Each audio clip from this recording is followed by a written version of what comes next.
अब हो गया, ठीक है। तो इसको शुरू करते हैं फिर से। देखिए, हमारे पास डीएनए होता है, ऑलराइट। डीएनए से एमआरएनए बनता है, एमआरएनए। और एमआरएनए आगे चल के क्या बनाता है? प्रोटीन बनाता है। ये दिखा इतना? Yes sir. ठीक है। अब डीएनए पूरा का पूरा एमआरएनए में तो कन्वर्ट होगा नहीं, तो डीएनए की एक छोटी सी जीन, एक छोटा सा टुकड़ा ही जब एक्टिव होगा तभी वो अपना क्या बनाएगा? यहाँ पर एमआरएनए बनाएगा, इस तरीके का।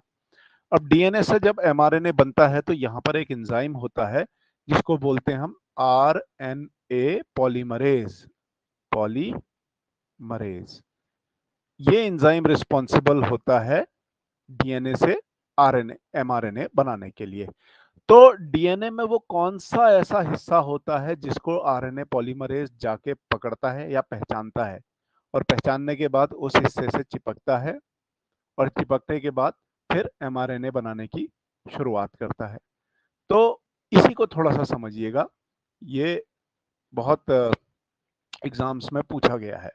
तो होता क्या है, कोई भी आप अगर जीन लें, किसी भी तरीके की अगर आप जीन लें, तो एक डीएनए का वो हिस्सा उसके उस जीन के, डीएनए कई जीन्स में बटा हुआ होता है। तो कोई भी अगर आप जीन लेंगे तो वो जीन के 3 हिस्से होते हैं, पहला, दूसरा और ये तीसरा। पहला हिस्सा कहलाता है प्रमोटर रीजन, दूसरा स्ट्रक्चरल जीन कहलाता है, और तीसरा इसका टर्मिनेटर हिस्सा कहलाता है।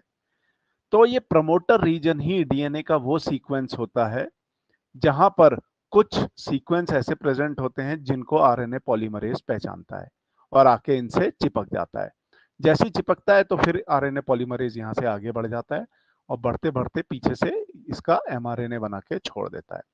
तो प्रमोटर रीजन के वो कौन से हिस्से होते हैं जिनको आरएनए पॉलीमरेज पहचानता है, हम उनके बारे में आज थोड़ी सी जानकारी लेंगे। तो ध्यान से देखिएगा, उन हिस्सों को बोला जाता है टाटा बॉक्स। उन हिस्सों को क्या बोला जाता है? TATA box. वेरी इंपॉर्टेंट, बहुत एग्जाम्स में पूछा गया है टाटा बॉक्स के बारे में। दो तरीके के सेल होते हैं, एक होते हैं प्रोकैरियोटिक सेल, दूसरे होते हैं यूकैरियोटिक सेल। पहला कौन सा है? प्रोकैरियोटिक, और दूसरा कौन सा है? Eukaryotic cell. तो टाटा बॉक्स दोनों में ही प्रेजेंट होते हैं, ठीक है। टाटा बॉक्स है क्या? अगर हम बात करें कि प्रोकैरियोट्स में, तो प्रमोटर रीजन में, डीएनए के प्रमोटर रीजन में वो हिस्से जिनको आरएनए पॉलीमरेज पहचानता है और उनसे जाके चिपकता है, तो वो डीएनए के सीक्वेंस होते हैं T A T A T. देखिए टाटा लिखा है ना इसमें, टाटा, ये तो इसी वजह से इसका नाम है टाटा बॉक्स। मतलब डीएनए हमारे पास ये होगा, यहाँ पर इसमें जो सीक्वेंस होंगे इस तरीके के, टी होगा, ए होगा, टी होगा, ए होगा और ए, फिर टी। तो ये जहां पर जैसे ही सीक्वेंस मिलता है आरएनए पॉलीमरेज को, आरएनए पॉलीमरेज उस डीएनए से जाके फटक से चिपक जाता है। तो इसीलिए इसको टाटा बॉक्स बोला जाता है। टाटा बॉक्स का दूसरा नाम होता है प्रिब्नो बॉक्स, याद रखिएगा। टाटा बॉक्स को दूसरे नाम से जाना जाता है प्रिब्नो बॉक्स, PRIBNOW। किसमें? प्रोकैरियोटिक, यानी कि बैक्टीरिया में। मैं बैक्टीरिया की बात कर रहा हूं अभी। तो टाटा बॉक्स बोलो या प्रिब्नो बॉक्स बोलो, एक ही चीज है। तो इसका सीक्वेंस क्या होता है? TATA AT, ये वाला, या फिर TTGACA, इसको टागा का बोलते हैं। ट, डबल टी से ट बोलना, और ये गा, ये का। तो ये भी एक सीक्वेंस होता है प्रमोटर रीजन में जो टाटा बॉक्स की कैटेगरी में आता है। टाटा बॉक्स से आरएनए पॉलीमरेज चिपकता है। कौन सा एंजाइम? RNA polymerase. अब टाटा बॉक्स की लोकेशन क्या होती है? देखिए, जहां से एमआरएनए बनना स्टार्ट हुआ उसको फर्स्ट पोजीशन बोला गया है, या 0 पॉइंट, उसको स्टार्ट पॉइंट बोला जाता है। वो AUG सीक्वेंस होता है, ठीक है। जहां से आपका एमआरएनए बना है, मान लीजिए आपका ये डीएनए था और यहां से एमआरएनए बनना चालू हुआ, तो एमआरएनए की लेंथ इतनी निकलेगी। तो ये पॉइंट स्टार्ट पॉइंट कहलाता है। इसको 0 पॉइंट बोलते हैं, लोकेशन। जीरो से पहले का हिस्सा नेगेटिव में दिखाया जाता है, और जीरो के बाद का हिस्सा पॉजिटिव में दिखाया जाता है। किसमें? डीएनए में। ये बात आप याद रखिएगा। तो ये जो प्रिब्नो बॉक्स है या टाटा बॉक्स है, इसकी लोकेशन होती है -10 बेस पेयर, यानी कि जहां से स्टार्ट पॉइंट है एमआरएनए का, उससे 1 2 3 4 5 6 7 8 9 10 बेस पेयर अगर आप पहले देखेंगे तो यहां पर टाटा बॉक्स आपको देखने को मिलेगा। ठीक यहीं पर आके पॉलीमरेज चिपकेगा और आगे को बढ़ता जाएगा, और ठीक उसको जैसे ही यहाँ से स्टार्ट पॉइंट मिलेगा, यहाँ से एमआरएनए बनाना स्टार्ट कर देगा। तो टाटा बॉक्स की लोकेशन -10 BP होती है। वहीं TTGACA जो हमारे पास ये टाटा बॉक्स की कैटेगरी का ये प्रोमोटर रीजन में सीक्वेंस होता है, ये -35 बेस पेयर इसकी लोकेशन होती है। तो टाटा बॉक्स जो ओरिजिनल टाटा बॉक्स है उसकी -10 बेस पेयर है, और TTGACA की -35 बेस पेयर है। ये एग्जाम के लिए याद रखिएगा, ठीक है। तो मैं इसको मिटा देता हूँ। ये मिटा इसलिए रहा हूँ मैं क्योंकि ये सॉफ्टवेयर बहुत भारी चल रहा है। भारी चलने का मतलब ये है कि इसमें काम नहीं हो पाएगा अगर मैं इसको इरेज नहीं करूंगा। तो टाटा बॉक्स समझ में आ गया बैक्टीरिया में। अब वैसे ही देखिए यूकैरियोट्स भी होते हैं, प्लांट, एनिमल, फंगस, इनमें भी प्रमोटर रीजन में कुछ सीक्वेंस प्रेजेंट होते हैं। तो यूकैरियोट्स में जो सीक्वेंस प्रेजेंट होते हैं वो TA तो होते ही हैं, TA दोनों में, टाटा तो लिखा ही होगा, साथ में TA एक बार और होगा, TA 3 बार प्लस 1 बार T। तो टोटल 7 बेस पेयर लंबा सीक्वेंस हमको देखने को मिलता है। और या फिर TA AA T, इन दोनों सीक्वेंस में से एक सीक्वेंस को आरएनए पॉलीमरेज एंजाइम पहचानेगा और डीएनए को वहां पर जाके पकड़ लेगा। तो यूकैरियोट्स में जो टाटा बॉक्स होता है इसकी लोकेशन -20 बेस पेयर होती है, मतलब स्टार्टिंग पॉइंट जहां पर एमआरएनए की होगी उससे 20 बेस पेयर पहले। इस टाटा बॉक्स को हॉगनेस बॉक्स भी बोला जाता है, किसमें? यूकैरियोट्स में। अगर हम प्रोकैरियोट्स की बात करें तो वहां पर इसका नाम क्या था? प्रिब्नो। क्या था? प्रिब्नो बॉक्स। किसमें? बैक्टीरिया में। लेकिन यूकैरियोट्स में इस बॉक्स को, टाटा बॉक्स जो होता है, इसको हॉगनेस बॉक्स भी बोला जाता है। उसी तरीके से कैट बॉक्स भी होता है, CAAT, यहां पर सीक्वेंस आपको देखने वाला कैट बॉक्स। इसकी लोकेशन -70 से -80 बेस पेयर होती है। ये प्रमोटर रीजन में होते हैं और ये असिस्ट करते हैं आरएनए पॉलीमरेज की बाइंडिंग में। आरएनए पॉलीमरेज को जब तक टाटा बॉक्स नहीं मिलेगा तब तक एमआरएनए सिंथेसिस नहीं हो पाएगी।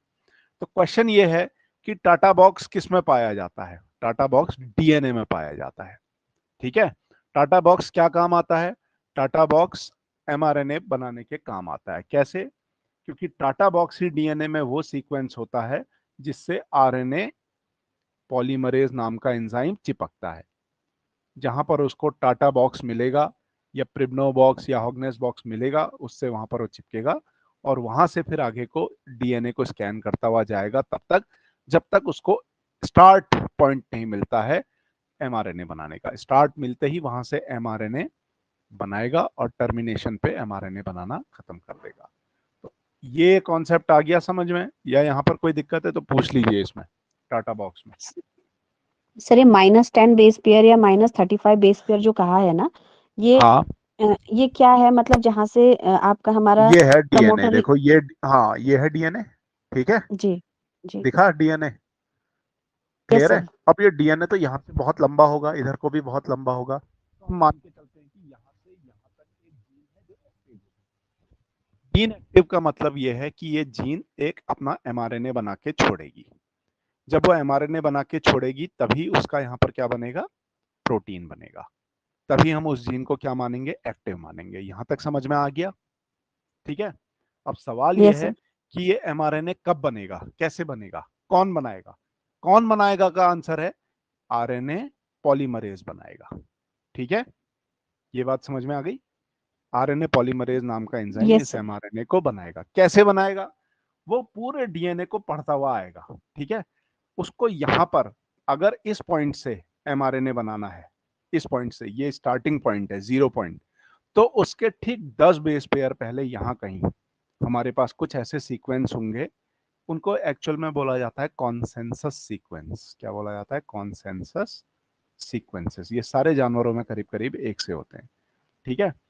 तो वो जो कॉन्सेंसस सीक्वेंस होते हैं एक्चुअल में वो ये होते हैं TATA टाटा बॉक्स, इस तरीके के सीक्वेंस।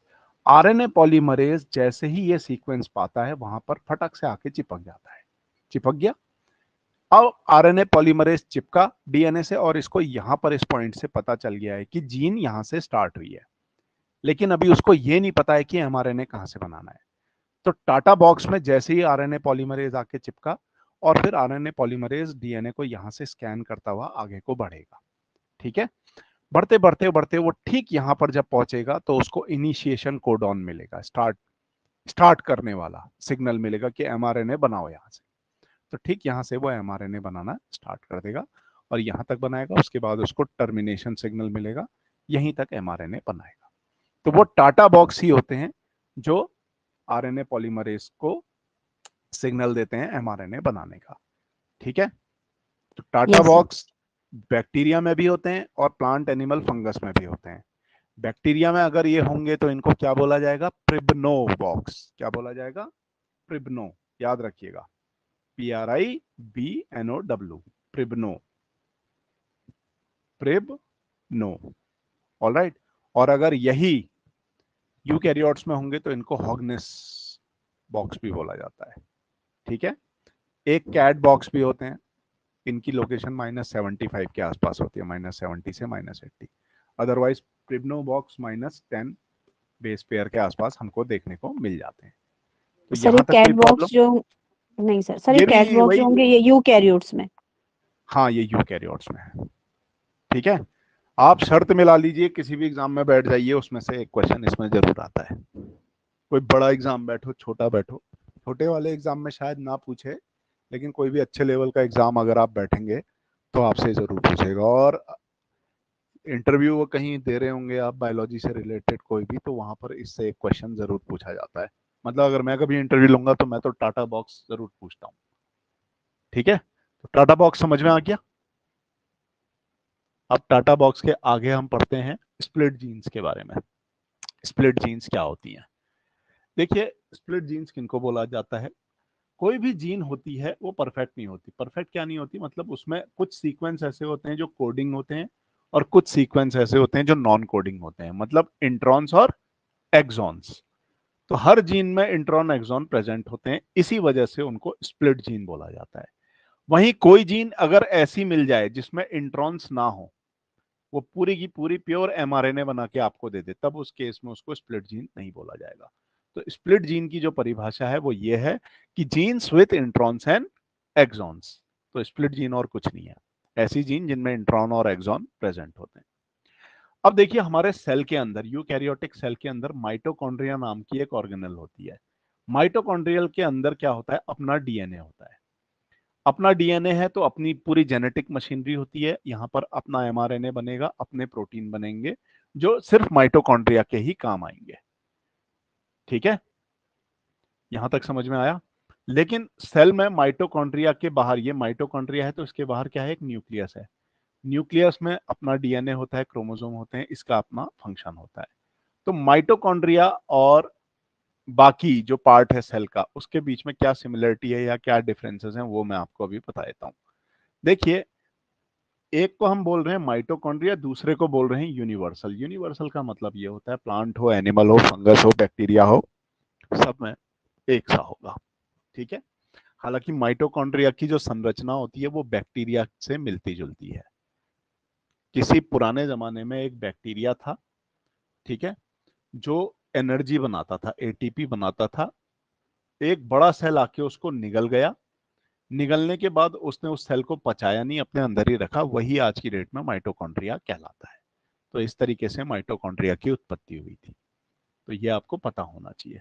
तो माइटोकॉन्ड्रिया के अंदर और बाकी सेल के अंदर यूनिवर्सल में क्या होता है, देखिए टीआरएनए, मैंने आपको बताया था टोटल 20 अमीनो एसिड्स होते हैं और हर अमीनो एसिड के लिए एक टीआरएनए मौजूद होता है। ठीक है, तो एक सेल के अंदर करीब 55 डिफरेंट तरीके के टीआरएनए मौजूद होते हैं, याद रखिएगा। जबकि माइटोकॉन्ड्रिया के अंदर ये संख्या 22 होती है, केवल 22 अलग अलग तरीके के टीआरएनए देखने को मिलते हैं। अब हमारे पास एमआरएनए की अगर बात करें, ये एमआरएनए है, एमआरएनए। इसमें जो कोड्स होते हैं उनको कोडॉन्स बोला जाता है।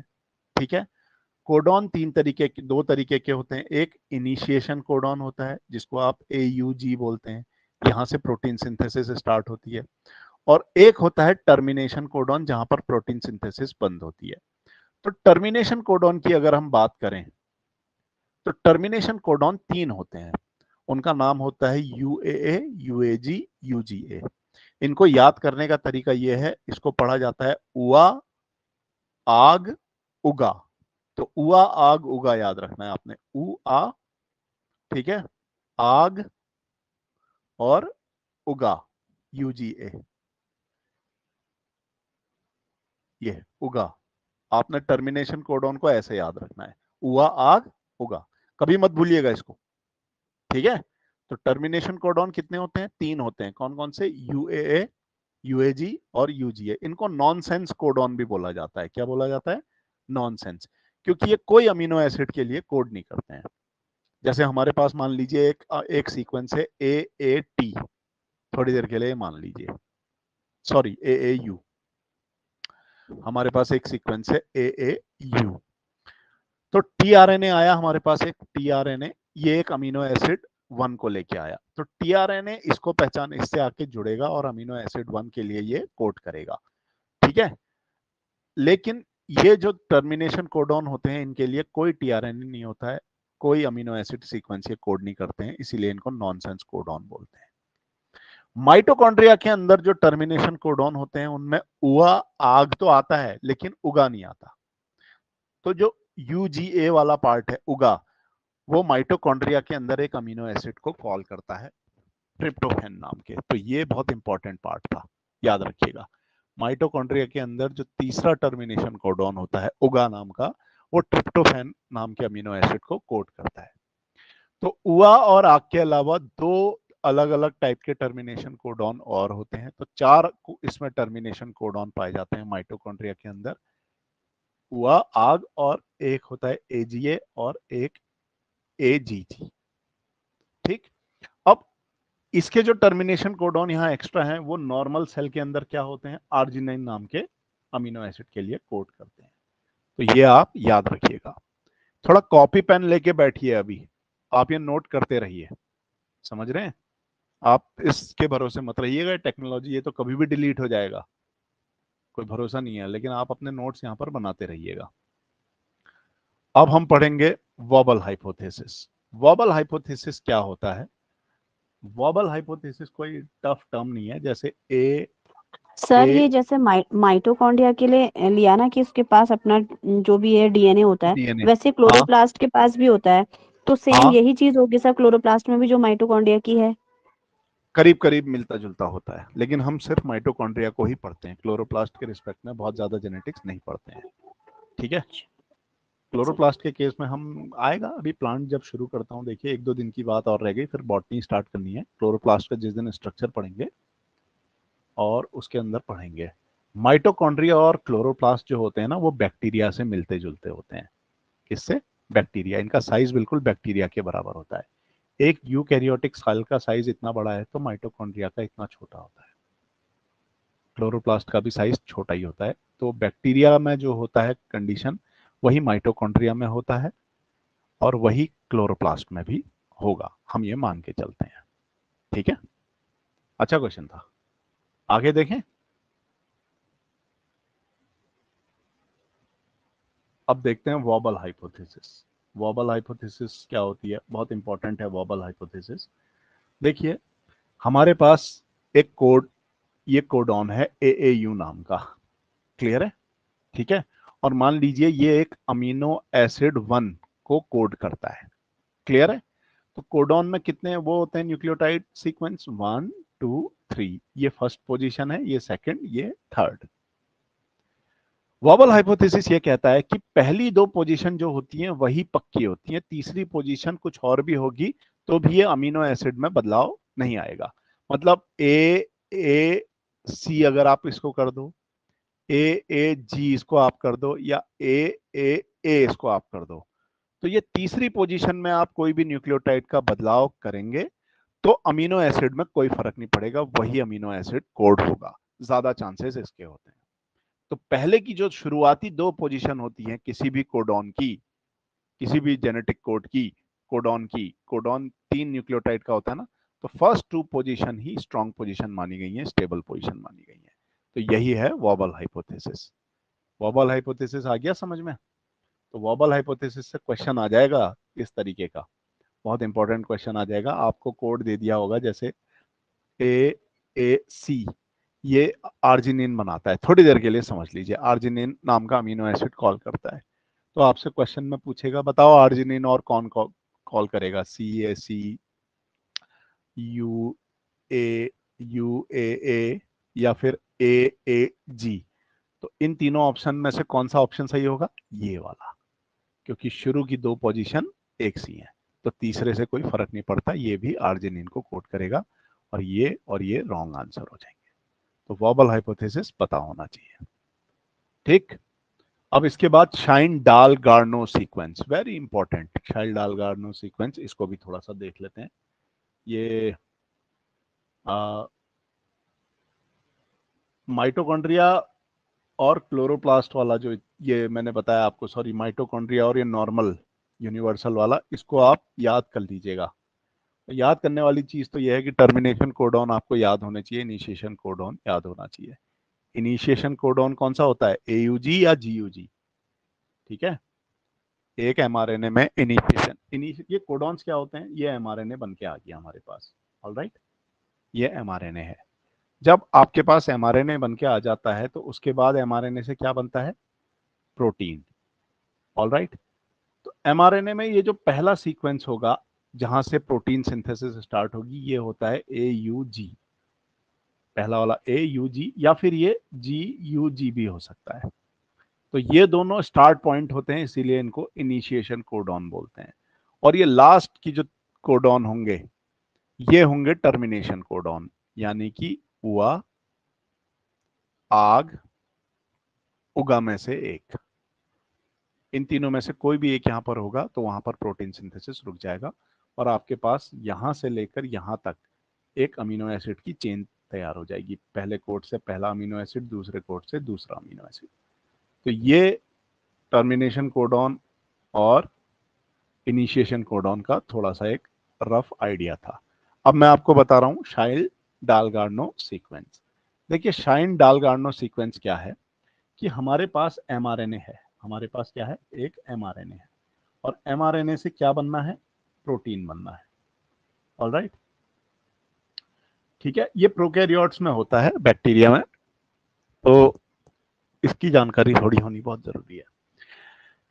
प्रोटीन इससे तब बनता है एमआरएनए से जब एमआरएनए में यहां पर राइबोसोम आके चिपके, कौन आके चिपके, राइबोसोम, क्योंकि राइबोसोम ही वो मशीन होती है जो प्रोटीन बनाने का काम करती है, अमीनो एसिड की चेन को जोड़ने का काम करती है। राइबोसोम जो होता है वो एक एक कोडॉन को पढ़ते हुए चलता है और उस कोडॉन के अकॉर्डिंग टीआरएनए को बुलाता रहता है और टीआरएनए से उसका अमीनो एसिड छीनता रहता है और छीन छीन के अमीनो एसिड की चेन तब तक जोड़ता रहता है जब तक यहां पर कोड पूरे खत्म ना हो जाए। तो राइबोसोम बहुत इंपॉर्टेंट है। अब सवाल यह है कि राइबोसोम कैसे पहचानेगा कि ये एमआरएनए में मुझे कहां आके जुड़ना है।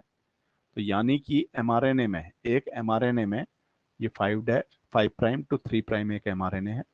एमआरएनए में एक छोटा सा यहां पर लोकेशन होती है, एक छोटा सा सीक्वेंस होगा, वो सीक्वेंस ये होता है AGG और U, याद रखिएगा AGG जैसे ही ये सीक्वेंस मिलता है AGG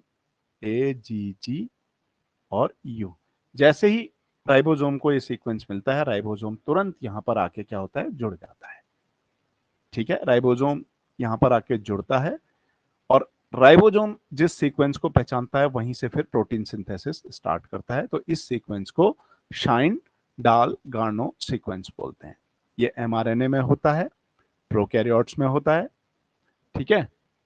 ये इनिशिएशन कोडॉन के आसपास होता है, यहां पर अगर AUG होगा इनिशिएशन कोडॉन तो उससे ठीक पहले यहां पर आपको ये देखने को मिलेगा शाइन डाल गार्नो सीक्वेंस।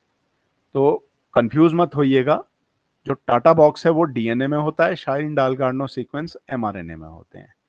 तो यहां पर आपका ये एक छोटा सा टॉपिक खत्म होता है। अब इसके आगे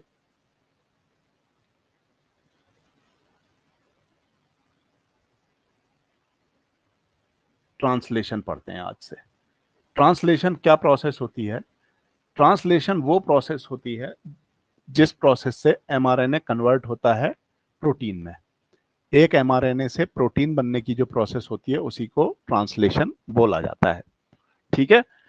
और अगर इसको थोड़ी और टेक्निकल या केमिस्ट्री की भाषा में देखा जाए, थोड़ी सी टेक्निकल अगर इसको बोला जाए, तो ट्रांसलेशन को हम पॉलीमराइजेशन ऑफ अमीनो एसिड भी बोलते हैं। देखिए प्रोटीन है क्या, अमीनो एसिड जब जुड़ते हैं एक दूसरे से एक सीक्वेंस में,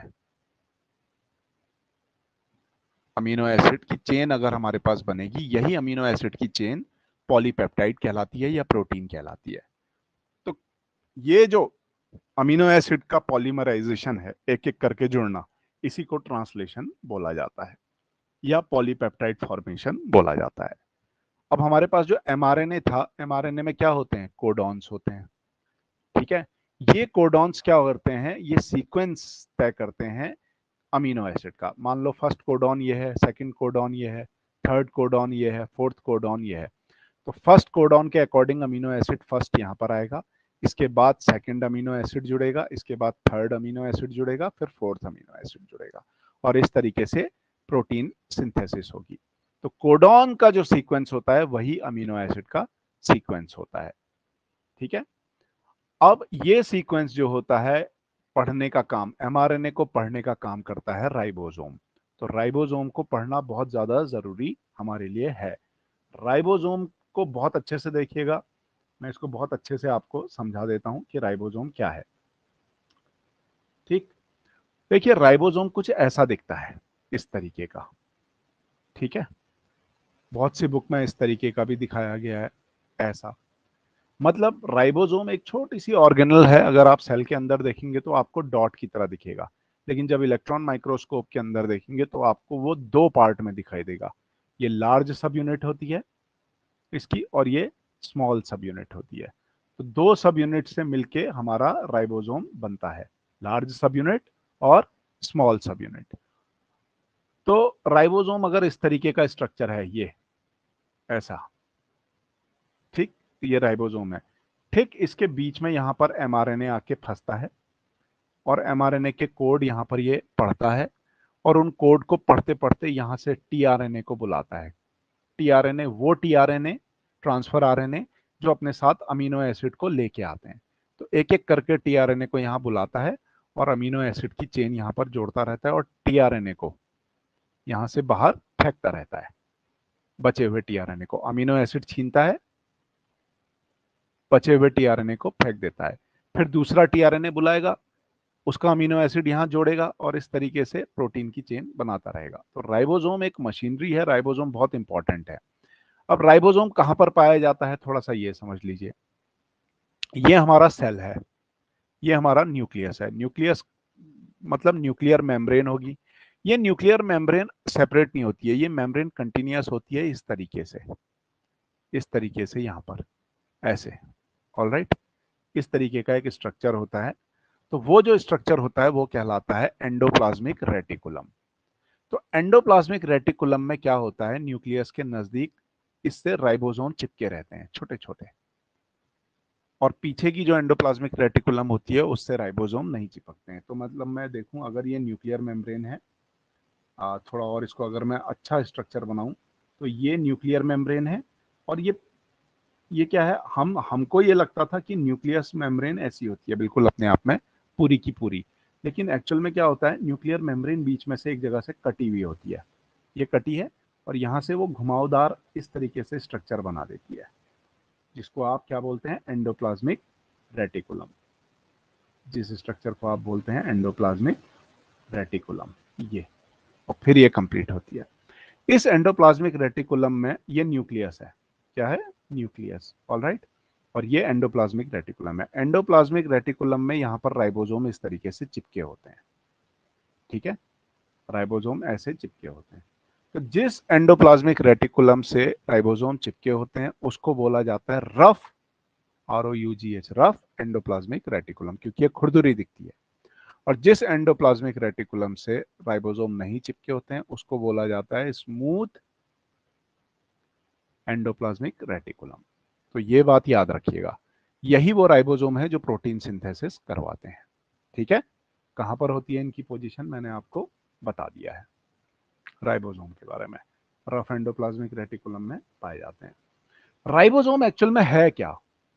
राइबोसोम और कुछ नहीं है, इस ये बना होता है प्रोटीन का, ठीक है।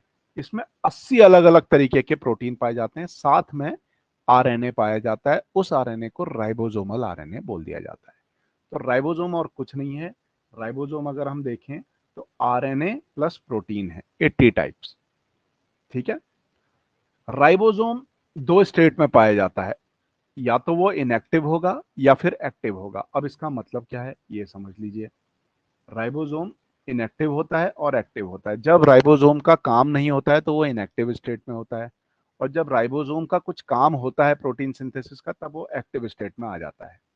तो होता क्या है एक्टिव और इनएक्टिव में, कि राइबोसोम की दो सब यूनिट होती हैं, एक लार्ज सब यूनिट होती है और एक ये स्मॉल सब यूनिट होती है, ठीक है। जब ये दोनों अलग अलग होती हैं, टू स्टेट्स, दो अलग अलग स्टेट्स में हमको मिलता है, तब ये इनएक्टिव होता है। ये क्या होता है? इनएक्टिव। और जैसे ही ये सब यूनिट जुड़ के आती हैं इस तरीके से और एक राइबोसोम बन जाता है, तब ये एक्टिव स्टेट में आ जाता है। राइबोसोम दो तरीके के होते हैं एक्टिव स्टेट वाले, एक होते हैं 70S और दूसरे होते हैं 80S। जो बड़े सेल होते हैं यूकैरियोटिक सेल, उनमें ये 80S के पाए जाते हैं, और जो छोटे बैक्टीरिया के सेल होते हैं उनमें ये 70S टाइप पाए जाते हैं। माइटोकॉन्ड्रिया, क्लोरोप्लास्ट और बैक्टीरिया, उसमें 70S राइबोसोम पाया जाएगा एक्टिव वाला। इसमें जो ये एस बोल रहा हूं, ये एस है सेडिमेंटेशन कोफिशिएंट, स्विडबर्ग यूनिट। मतलब जब आप इसको सेंट्रीफ्यूज करेंगे तो किस रफ्तार से नीचे बैठ रहा है, उस रफ्तार को अलग अलग पैरामीटर्स में बांटा गया है। तो उसी में एक पैरामीटर है 70S और एक पैरामीटर है 80S, ठीक है। तो जो भारी होगा वो 80S होगा, जो हल्का होगा वो 70S होगा। तो राइबोसोम जो 70S होते हैं वो छोटे ऑर्गेनिज्म में पाए जाएंगे, जैसे कि बैक्टीरिया, माइटोकॉन्ड्रिया और क्लोरोप्लास्ट। वही 80S जो हमारे पास राइबोसोम होते हैं वो पाए जाते हैं यूकैरियोट्स में, यानी कि प्लांट, एनिमल और फंगस। याद रखिएगा 70S और 80S। तो राइबोसोम के बारे में ये थोड़ी सी जानकारी थी। अब आगे देखते हैं राइबोसोम के बारे में। ये राइबोसोम का स्ट्रक्चर है, ये वाले को समझिएगा जरा, ये वाला पहले मैं ये वाला समझाता हूं। देखिए इसमें ये राइबोसोम की स्मॉल सब यूनिट है और ये लार्ज सब यूनिट है। अभी ये दोनों अलग अलग हैं, ऑलराइट। जब ये अलग अलग होती हैं तब राइबोसोम क्या होता है? इनएक्टिव होता है। प्रोकैरियोट्स में, बैक्टीरिया में राइबोसोम 70S होता है, और यूकैरियोट्स में राइबोसोम जो होता है वो 80S होता है। अब प्रोकैरियोट्स में जो 70S होता है वो भी दो सब यूनिट में होगा, एक स्मॉल सब यूनिट ये वाली और एक लार्ज सब यूनिट। जो स्मॉल सब यूनिट होती है वो 30S होती है, और लार्ज सब यूनिट जो होती है वो 50S होती है। 50S, 30S। 30S सब यूनिट की बात करें, स्मॉल सब यूनिट की, तो ये आरएनए से बनती है और प्रोटीन से बनती है। इसमें 21 अलग अलग तरीके के प्रोटीन होंगे और 16S आरएनए होगा। आरएनए भी 16S टाइप होगा। एस का मतलब स्विडबर्ग यूनिट, हाँ याद रखिएगा। 50S जो बड़ी लार्जर सब यूनिट होती है बैक्टीरिया में, उसमें राइबोसोमल आरएनए 23S पाया जाता है, राइबोसोमल आरएनए 5S भी पाया जाता है, और 34 डिफरेंट टाइप के प्रोटीन पाए जाते हैं। वहीं अगर बात करें हम यूकैरियोट्स की, यूकैरियोट्स में जो लार्जर सब यूनिट होती है वो 60S होती है, और स्मॉलर सब यूनिट 40S होती है। तो यानी कि 60 प्लस 40 आपको 80 मिल रहा है, और यहाँ पर 50 प्लस 30 आपको 70 मिल रहा है। ये बात आप याद रखिएगा, ठीक है। तो स्मॉल सब यूनिट जो 40S की है उसमें 18S राइबोसोमल आरएनए होगा और 33 प्रोटीन होंगे, जबकि 60S जो लार्जर सब यूनिट होती है उसमें 28S राइबोसोमल आरएनए होता है, 5.8S राइबोसोमल आरएनए होता है, और 5S भी आरएनए होता है। तीन तरीके के आरएनए पाए जाते हैं, ठीक। और 50 अलग अलग प्रोटीन पाए जाते हैं। इनमें से क्वेश्चन पूछा जा सकता है। बस ये आप डेटा है, इसको फैक्ट है, ये फैक्चुअल नॉलेज है, ये याद करना ही होता है। तो ये राइबोसोम, अब ये जब दोनों सब यूनिट आपस में जुड़ती हैं तो राइबोसोम एक बड़ा मॉलिक्यूल बनता है जो एक्टिव स्टेट में आ जाता है, एक्टिव स्टेट में। तो राइबोसोम प्रोटीन सिंथेसिस किस तरीके से करता है इस फिगर में अब हम समझेंगे कि एक राइबोसोम, देखिए ये एक्टिव राइबोसोम है, इसमें ये नीचे की स्मॉल सब यूनिट है नीचे वाली, और ये ऊपर वाली लार्ज सब यूनिट है। इसके अंदर 3 लोकेशंस होती हैं। पहली साइट होती है ए साइट, दूसरी साइट होती है पी साइट, और तीसरी साइट होती है ई साइट। ए को बोलते हैं amino acyl site, amino acyl site याद रखिएगा, ए को अमीनो एसाइल साइट बोलते हैं। और जो पी साइट होती है उसको पेप्टिडिल साइट बोलते हैं, पी साइट, और ई फॉर एग्जिट। तो टीआरएनए जो होता है, देखिए टीआरएनए अमीनो एसिड लेके सबसे पहले वो ए साइट में आता है, ए साइट में अपने आप को फिट करता है।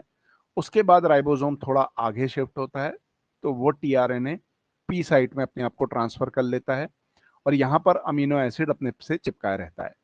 तो जैसे ही टीआरएनए, ये फर्स्ट टीआरएनए जो था पी साइट में आया, तो ए साइट खाली हो गई। ए साइट खाली होने पे वहां पर टीआरएनए दूसरा सेकंड नंबर का अमीनो एसिड आ जाएगा, वो फिल कर देगा। फिर राइबोसोम आगे बढ़ेगा, तो राइबोसोम क्या करेगा, जो पी साइट पे टीआरएनए था उसके अमीनो एसिड को ट्रांसफर कर देगा सेकंड ए साइट वाले में, यहां से इधर कर देगा ट्रांसफर, और यहां पर प्रोटीन की चेन इस तरीके से दुगनी हो जाएगी।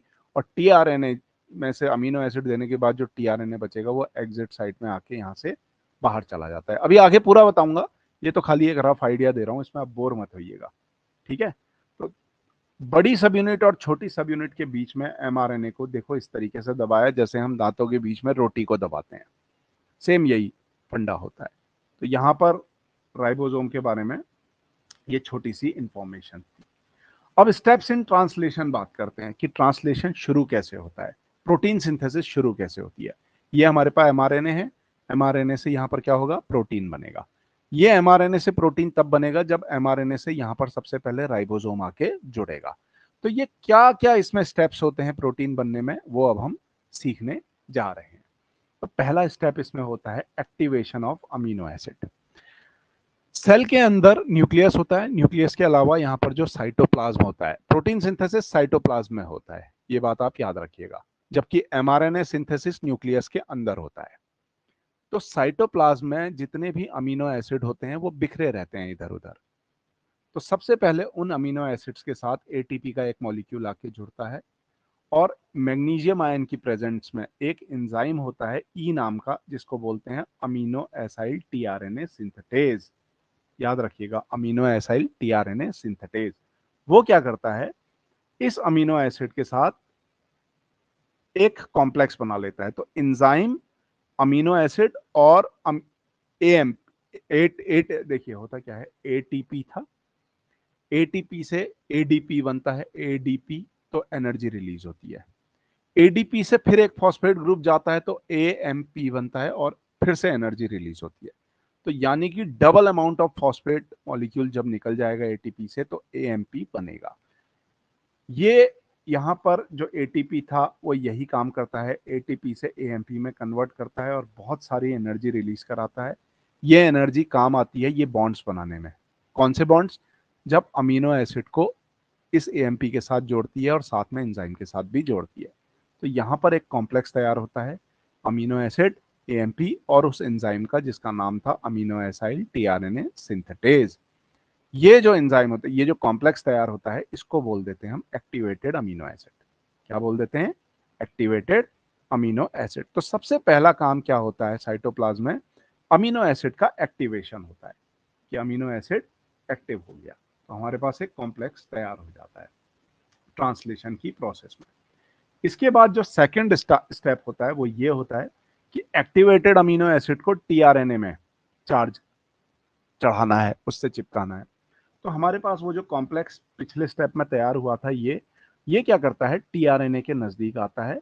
अब किस टीआरएनए के नजदीक आएगा, देखिए 55 तरीके के टीआरएनए मैंने बताया, 22 तरीके के एम माइटोकॉन्ड्रिया में अलग अलग टीआरएनए बताया, यानी कि हर टीआरएनए अपना एक स्पेसिफिक होता है। तो यहाँ पर ये जो एंजाइम होता है ये इस टीआरएनए को पहचानने का काम करता है। अपने रिस्पेक्टिव टीआरएनए को जैसे ये पहचानता है तो उससे आके चिपक जाता है।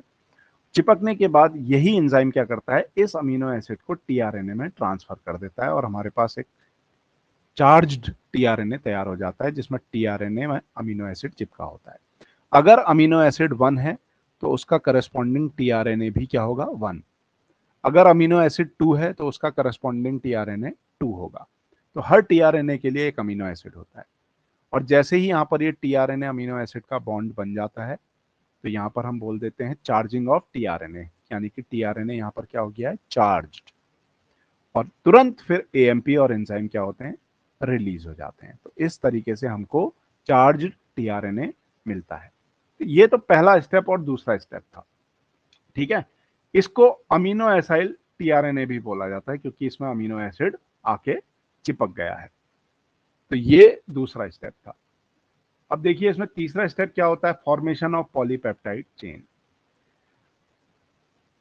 अब पॉलीपेप्टाइड चेन मतलब क्या है कि अमीनो एसिड के साथ जुड़ेगा, बॉन्ड बनाएगा, तो और एक लंबी चेन बनाएगा जिसको हम पॉलीपेप्टाइड बोल देंगे।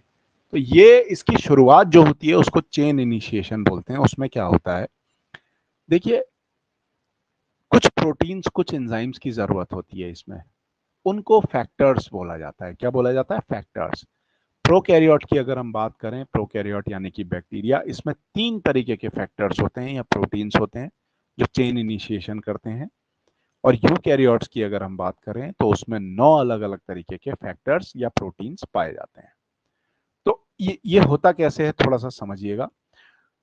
तो हमारे पास जो, इसको मैं थोड़ा सा ऊपर बढ़ा देता हूं, हमारे पास जो राइबोसोम की छोटी सब यूनिट होती है 30S वाली, ठीक है, या 40S वाली। अगर 40S की बात कर रहा हूं तो वो यूकैरियोट में कर रहा हूं, 30S की बात कर रहा हूं तो वो प्रोकैरियोट यानी कि बैक्टीरिया की बात कर रहा हूं, ठीक है।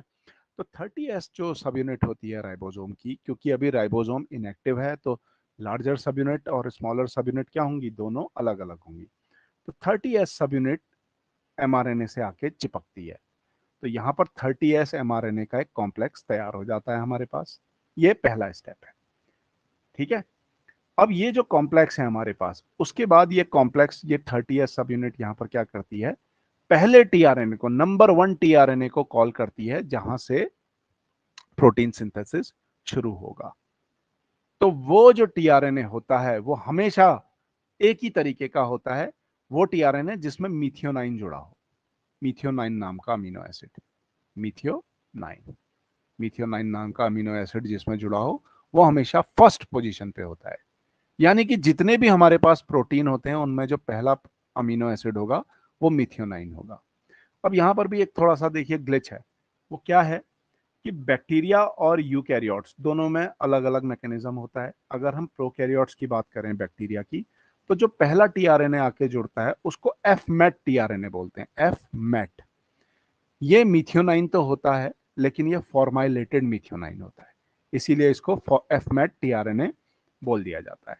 तो एफमेट टीआरएनए प्रोकैरियोट्स में होता है, जबकि यूकैरियोट्स की अगर बात करें तो वहां पर टीआरएनए मैथ होता है। मतलब क्या है कि ये स्मॉल सब यूनिट थी, ये आरएनए से आके जुड़ी। अब यहाँ पर जो पहला एयूजी कोडॉन था उससे पहला टीआरएनए यहाँ पर आके जुड़ा, टीआरएनए आके जुड़ा। टीआरएनए में क्या होता है, एंटी कोडॉन्स होते हैं उस कोड के लिए। तो टीआरएनए एयूजी जो होता है वो हमेशा मिथियोनाइन होता है बैक्टीरिया यूकैरियोट्स के केस में, और बैक्टीरिया के केस में ये मिथियोनाइन फॉर्माइलेटेड हो जाता है तो उसको फॉर्माइलेटेड मिथियोनाइन बोल देते हैं, एफमेट टीआरएनए। बैक्टीरिया में पहला अमीनो एसिड कौन सा होगा, एफमेट, याद रखिएगा। वहीं यूकैरियोट्स में सिर्फ मिथियोनाइन। तो ये याद करने वाली बात थी, ठीक। अब हम इसके आगे देखते हैं कि पहला अमीनो एसिड तो कॉल हो गया है, उसके बाद क्या होता है, लार्जर सब यूनिट का खेल चालू हो जाता है। लार्जर सब यूनिट तुरंत आती है और उस छोटी सब यूनिट से आके जुड़ जाती है। मतलब पहला क्या हो रहा था, स्मॉलर सब यूनिट आ रही थी, एमआरएनए से जुड़ रही थी, टीआरएनए आ रहा था कौन सा, मिथियोनाइन वाला, और यहाँ पर आके जुड़ जा रहा था। तो मिथियोनाइन हमारा पहला अमीनो एसिड आ गया। जैसे ही ये कॉम्प्लेक्स तैयार होता है इसके साथ लार्जर सब यूनिट आके यहाँ पर जुड़ जाती है और प्रोटीन सिंथेसिस फिर आगे को बढ़ता रहता है। तो नेक्स्ट स्टेप जो होता है फिर लार्जर सब यूनिट इसमें आके जुड़ जाती है। तो ये तो स्टार्ट पॉइंट था। अब क्या होगा, चेन इलोंगेशन। चेन इलोंगेशन किस तरीके से होता है, ये राइबोसोम की लार्जर सब यूनिट आके जुड़ गई, ये स्मॉलर सब यूनिट है। इस लार्जर सब यूनिट में 3 पोजीशंस होती हैं, ए साइट, पी साइट और ई साइट, याद रखिएगा, A P E. App, monkey होता है ना, एप को मंकी बोलते हैं, मंकी की एक वैरायटी होती है चिंपैंजी की, एप बोलते हैं। तो इसको याद रखिएगा, पहली ए साइट, फिर पी साइट और फिर ई साइट, ये बहुत इंपॉर्टेंट है। अब देखिए इसमें क्या होता है कि पी साइट पे तो टीआरएनए एफमेट आके पहले ही जुड़ गया है और इसने यहाँ पर एमआरएनए के साथ बॉन्डिंग बना लिया है। तो यहाँ पर ए साइट खाली होती है, ये उस अमीनो एसिड को कॉल करती है जिसके लिए यहाँ पर नेक्स्ट कोडॉन हो। तो इसने यहाँ पर टीआरएनए सेकंड को कॉल किया जो दूसरा अमीनो एसिड लेके आया, और ये टीआरएनए इस ए साइट से तब जुड़ेगा जब जीटीपी अपनी एनर्जी रिलीज करेगा। एक सेल के अंदर एटीपी हो या जीटीपी हो, दोनों ही एनर्जी के सोर्स माने जाते हैं। तो ये जीटीपी डिपेंडेंट है प्रोसेस।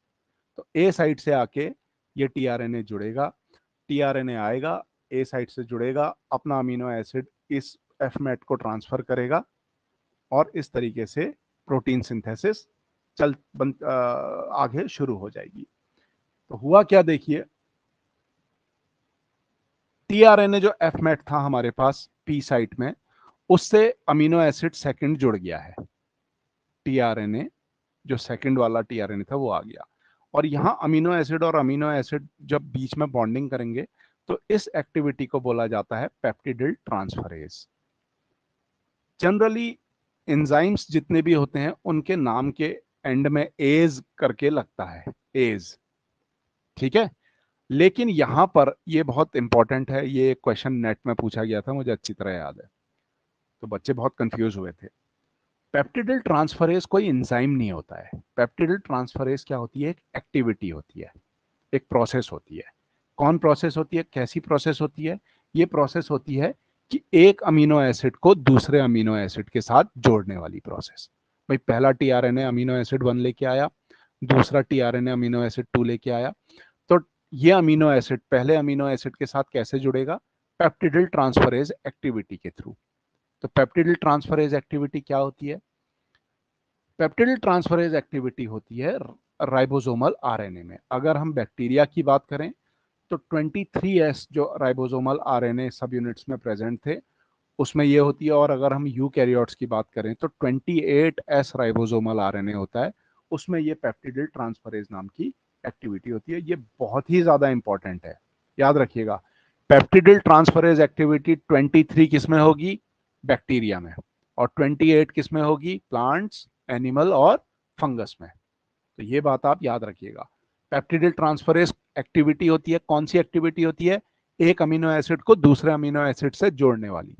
तो ये जो एंजाइमेटिक एक्टिविटी होती है ये कौन करवाता है? राइबोसोमल आरएनए करवाता है। प्रोकैरियोट्स में 23S नाम का आरएनए करवाता है, और यूकैरियोट्स में 28S राइबोसोमल आरएनए ये एक्टिविटी करवाता है। तो ये बहुत इंपॉर्टेंट था, याद रखिएगा। अब होता क्या है देखिए, जब हमारे पास एक एमआरएनए है, ये हमारे पास एमआरएनए है, इसमें यहां पर आके राइबोसोम ऐसे चिपक गया है और यहां से प्रोटीन की चेन बन रही है, ये अमीनो एसिड की। तो क्वेश्चन ये आता है, क्या राइबोसोम आगे को बढ़ता है या राइबोसोम अपनी जगह टिका रहता है और एमआरएनए आगे को बढ़ता है? इन दोनों में से कौन सी बात सही है? तो इसका पता लगाने के लिए बड़े सारे एक्सपेरिमेंट हुए, और बाद में ये पता चला कि राइबोसोम जो होता है वो फॉरवर्ड बढ़ता है। मतलब एमआरएनए में यहां पर राइबोसोम होगा पहला, और फिर थोड़ी देर बाद यही राइबोसोम क्या होगा, यहां पर पहुंच जाएगा ऐसे, ठीक है। एमआरएनए अपनी पोजीशन में रहता है, लेकिन यहां से जितने भी कोडॉन ये पढ़ के आगे पहुंचा होगा, ये उतनी ही लंबी प्रोटीन की चेन यहां पर बना चुका होगा। तो ये राइबोसोम होता है जो एक एक कोडॉन करके आगे बढ़ता है, एक कोडॉन से दूसरे कोडॉन में, दूसरे से तीसरे में। तो राइबोसोम की एक खास बात होती है, और एक एक करके ये अमीनो एसिड जोड़ते रहता है। अच्छा, एमआरएनए की एक खास बात और होती है, अब आपको थोड़ा सा ये जानकारी होनी चाहिए।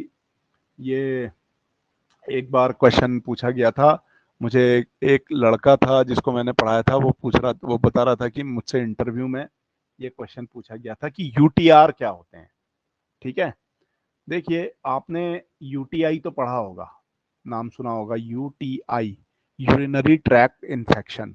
महिलाओं में बहुत होता है और पुरुषों में भी बहुत होता है यूरिनरी ट्रैक का इन्फेक्शन बैक्टीरिया की वजह से। लेकिन यूटीआर क्या होता है? यूटीआर देखिए बायोलॉजी में क्या होता है, अनट्रांसलेटेड रीजन। हमारे पास एमआरएनए है 5 प्राइम 3 प्राइम, ऑलराइट। सारा का सारा एमआरएनए प्रोटीन नहीं बनाता है, कुछ पोर्शन ऐसे होते हैं जो प्रोटीन नहीं बनाते हैं। स्टार्ट पॉइंट से पहले का कुछ रीजन होता है और 3 पॉइंट एंड पॉइंट के कुछ बाद का रीजन होता है। ये ट्रांसलेशन नहीं करते हैं, इसीलिए इनको क्या बोल देते हैं, अनट्रांसलेटेड रीजन्स यानी कि यूटीआर। तो 5 dash and before start, start point अगर ये है इससे पहले के जो होंगे पोर्शन वो होंगे यूटीआर, और 3 डैश एंड के बाद के जो पोर्शन होंगे एमआरएनए में वो होंगे यूटीआर या स्टॉप कोडॉन के बाद के। अगर ट्रांसलेशन बहुत अच्छा होना है, एफिशिएंट होना है, तो यूटीआर एमआरएनए में होने ही चाहिए। जिस एमआरएनए में यूटीआर नहीं होते उस एमआरएनए में ट्रांसलेशन की जो प्रोसेस होती है वो बहुत अच्छी नहीं होती है। तो ये बात आप याद रखिएगा, ठीक। इसके बाद चेन टर्मिनेशन स्टेप आता है। तो चेन टर्मिनेशन मतलब कहां पर प्रोटीन सिंथेसिस रुकेगा। जैसे ही राइबोसोम को ये 3 कोडॉन टर्मिनेशन कोडॉन देखने को मिलते हैं, हुआ, आग, उगा, वैसे ही राइबोसोम वहां पर क्या होता है, प्रोटीन सिंथेसिस छोड़ देता है। क्यों? क्योंकि राइबोसोम में जो ए और पी साइट थी, पी और ए साइट, उस ए साइड में वो टीआरएनए को हमेशा बुलाता है। जब उसको टीआरएनए यहां पर मिलता है तभी वो प्रोटीन सिंथेसिस करता है। अब यहां पर अगर ये 3 कोडॉन में से कोई भी एक कोडॉन प्रेजेंट होगा, टर्मिनेशन कोडॉन, तो ये राइबोसोम किसी भी टीआरएनए को नहीं बुला पाएगा। क्यों? क्योंकि इन कोडॉन्स के लिए कोई टीआरएनए होता ही नहीं है। तो इस वजह से वहां पर प्रोटीन सिंथेसिस रुक जाती है, और वो तब रुकती है जब एक स्पेशल तरीके का प्रोटीन होता है जिसको रिलीज फैक्टर बोलते हैं, वो आके जुड़ता है। रिलीज फैक्टर RF, याद रखिएगा। ये रिलीज फैक्टर जो होते हैं ये एनर्जी डिपेंडेंट होते हैं, मतलब इनको एनर्जी की जरूरत होती है अपना काम करने के लिए, और वो एनर्जी ये जीटीपी से लेते हैं। तो जीटीपी डिपेंडेंट ये रिलीज फैक्टर्स होते हैं। ये टर्मिनेशन कोडॉन, ये 3 कोई भी इनमें से एक मिलेगा उनसे आके चिपकेगा और वहां पर प्रोटीन सिंथेसिस को रोक देगा। यूकैरियोट्स की अगर हम बात करें, प्लांट्स, एनिमल और फंगस की, तो वहां पर जो रिलीज फैक्टर होते हैं उसको ERF1 बोला जाता है, यूकैरियोटिक रिलीज फैक्टर 1। जबकि प्रोकैरियोट्स, बैक्टीरिया में ये RF1 RF2 नाम से जाने जाते हैं। तो रिलीज फैक्टर बहुत इंपॉर्टेंट हमारे पास ये टॉपिक है। अब प्रोटीन सिंथेसिस का मैंने एक छोटा सा डायग्राम बना रखा है यहाँ पर, आप समझिएगा इसको कि कैसे काम हो रहा है। ये हमारे पास यहाँ पर देखिए, ये स्ट्रक्चर, सबसे पहले ये हमारे पास एक एमआरएनए है, इसमें यहाँ पर बहुत सारे कोड हैं, ऑलराइट। तो यहाँ पर इसका AUG कोडॉन है जो राइबोसोम की स्मॉल सब यूनिट और लार्ज सब यूनिट के बीच में फंसा हुआ है। ये पोर्शन जो है AUG यहाँ पर मिल गया। अब इसी राइबोसोम में पी साइट है और ए साइट है। पी साइट में टीआरएनए आके जुड़ गया है। देखिए पी साइट है, मैंने उसको सर्कल बना रखा है यहाँ पर, ठीक है। इससे ये टीआरएनए आके जुड़ गया है। अगर ये बैक्टीरिया की बात कर रहा हूं मैं, ये प्रोसेस ट्रांसलेशन की, तो यहाँ पर जो जुड़ेगा टीआरएनए वो एफमेट यानी कि फॉर्माइलेटेड मिथियोनाइन आके जुड़ेगा। तो ये पहला स्टेप हो गया। दूसरे स्टेप में क्या होता है, ये एफमेट पी साइट से तो जुड़ा ही था, लेकिन जो ए साइट अब तक खाली थी, उस ए साइट में नेक्स्ट ये जो सेकंड नंबर का कोडॉन है, इसके हिसाब से टीआरएनए नंबर 2 आ गया, जो अमीनो एसिड दूसरा लेके आ गया। वो अब इस ए साइट को एंगेज करेगा, ए साइट में आके चिपक जाएगा। अब हमारे पास पी साइट और ए साइट दोनों क्या है, भरी हुई हैं। पी साइट में पहला अमीनो एसिड जुड़ा हुआ है जो एफमेट होता है हमेशा बैक्टीरिया में, और दूसरा जो ए साइट है अमीनो एसाइल साइट, उसमें वो टीआरएनए जुड़ा होगा जो ये सेकंड नंबर के कोडॉन के साथ मेल खाएगा। तो जैसे ही ये दोनों साइट एंगेज होती हैं, वैसे ही हमारे पास जो ये राइबोसोम होता है, ये एक पेप्टिल ट्रांसफरेज एक्टिविटी करता है। वो क्या एक्टिविटी होती है कि जो पी साइट वाला टीआरएनए था एफमेट, वो क्या करता है, अपने एफमेट को इसको ट्रांसफर कर देता है ए साइट को। तो हमारे पास अमीनो एसिड 2 टीआरएनए से जुड़ा हुआ था, वो तो रहेगा ही ए साइट में, साथ में उसके साथ यहाँ पर एफमेट आके जुड़ जाता है। तो हमारे पास 2 अमीनो एसिड लंबी चेन बन जाती है। नेक्स्ट स्टेप में क्या होता है, नेक्स्ट स्टेप में ये होता है कि ये पूरा का पूरा जो सेटअप होता है ये पी की तरफ ट्रांसफर हो जाता है। कैसे? क्योंकि पूरा का पूरा जो राइबोसोम होता है वो आगे बढ़ जाता है, वो आगे बढ़ता है और ये अपनी जगह से हिलता नहीं है, और ये इस वजह से क्या होता है, थोड़ा पीछे खिसक जाता है। तो ए साइट फिर से खाली हो जाती है और पी साइट में हमारे पास एफमेट फर्स्ट पोजीशन और ये सेकंड पोजीशन अमीनो एसिड 2 आ गया। अब थर्ड पोजीशन जब ये जैसी ये ए वाली साइट खाली हुई तो ये थर्ड जो कोडॉन था इसके अकॉर्डिंग tRNA3 को कॉल करेगी, उसको जोड़ेगी और फिर ये पूरा का पूरा उसमें ट्रांसफर होगा। तो हमारे पास पहली, दूसरी और ये तीसरी चेन तैयार होगी और इस तरीके से प्रोटीन सिंथेसिस हमारा होता रहता है, चलता रहता है। तो ये प्रोटीन सिंथेसिस की बात थी।